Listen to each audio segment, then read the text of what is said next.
Summer evenings are my favorite time in my garden when it's usually cool enough to come and sit in my hammock chair and enjoy looking at all the flowers and listening to the sounds of the neighborhood. So tonight I heard an airplane overhead. I heard neighbors coming home, neighbors walking dogs.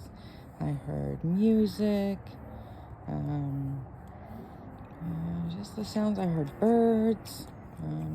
Just the sounds of suburbia. And it may sound silly, but I am grateful for that, the sounds of suburbia, and for this little one out here enjoying them with me. So that's today's one good thing, is the sounds of the neighborhood. What's your one good thing today, friends? Share in the comments.